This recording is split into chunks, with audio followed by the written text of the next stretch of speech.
For years, I believed my life was perfect. I had a loving wife, Zara, a stable job, and a close-knit family. My parents adored her, and I often thank God for blessing me with both a caring spouse and supportive parents. My dad, Aslam, was my role model, the man I admired most. He taught me everything I knew about hard work, loyalty, and respect. But life has a cruel way of shattering illusions. One evening, a single phone notification changed everything, revealing a betrayal so dark I still struggle to believe it actually happened. It started innocently enough. I borrowed Zara's phone to call a friend when a notification popped up. "See you tonight, baby." My heart stopped. At first, I thought it must be a mistake. Some spam, maybe. But curiosity took over, and I opened the chat. What I found turned my stomach. Flirty texts, late-night meetups, and intimate messages filled the screen, but the name at the top destroyed me more than anything else. It wasn't a coworker, it wasn't a stranger, it was saved as Dad. My vision blurred, my hands shook, and my world collapsed in seconds. For 2 days, I didn't confront anyone. I played along, pretending everything was fine, while inside I burned with rage and heartbreak. I needed proof, undeniable, irrefutable evidence. I installed a hidden camera in our living room and a voice recorder in the bedroom. I spent sleepless nights replaying Zara's excuses for working late and Dad's frequent visits. My mother, unaware, praised Zara constantly, calling her the daughter she never had. Little did she know, her husband and her beloved daughter-in-law were destroying me behind her back. I told myself once I caught them, there'd be no forgiveness, none.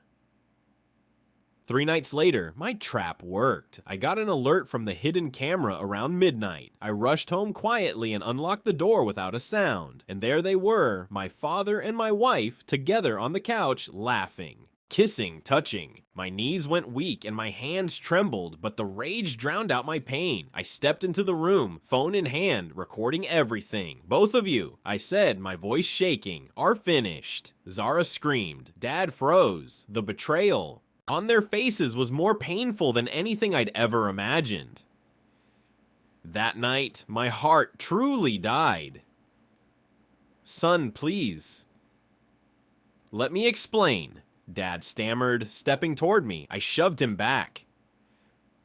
"Don't you dare call me son," I roared, trembling. With fury, Zara sobbed, begging me to forgive her, claiming it was a mistake. A mistake? Months of lies, hidden meetings, and stolen moments. How is that a mistake? I called the police right there, showing them the recordings. They arrested my father on charges of adultery and emotional abuse under family laws. Zara was thrown out of the house that same night. In one brutal moment, my marriage, my family, and my faith in love were gone. The trial dragged on for weeks, tearing my family apart. My mom refused to believe me, insisting I was lying to break the family. I showed her the footage, but she called it fake, manipulated. "Your father would never do this," she screamed, tears streaming down her face. The court didn't agree. With the recordings, text messages, and Zara's eventual confession, the evidence was undeniable. My father was sentenced to 18 years in prison. Mom collapsed in the courtroom that day, not from shock, but from hatred. She looked me dead in the eyes and spat.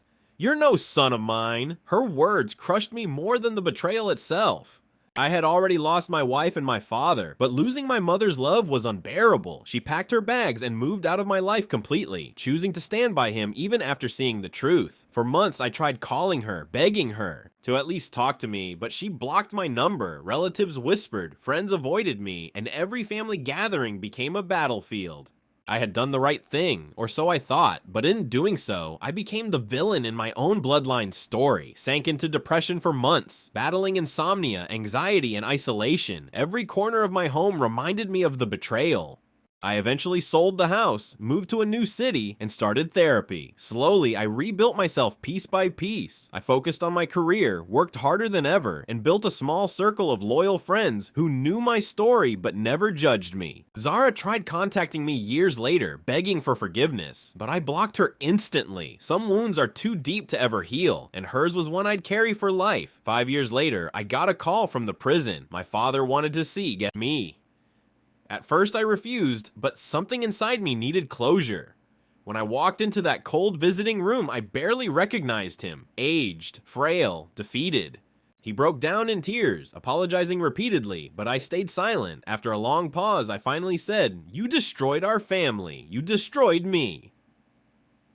Then I walked out, leaving him sobbing behind the glass. For the first time in years, I felt lighter, but the scar remained. No sentence, no apology could ever fix what he broke. Today, I live far away from everyone. No contact with mom, no ties to Zara, and no visits to dad. My revenge wasn't jailing him. My revenge was moving on, becoming successful, and building a peaceful life without them. I started a charity supporting betrayed spouses, turning my pain into purpose. People call me strong, but they don't know how many nights I cried alone, wishing things had been different. My family is gone, but my dignity remains. If I learned one thing, it's this. Blood makes you related, but loyalty makes you family. That's my closure and my victory.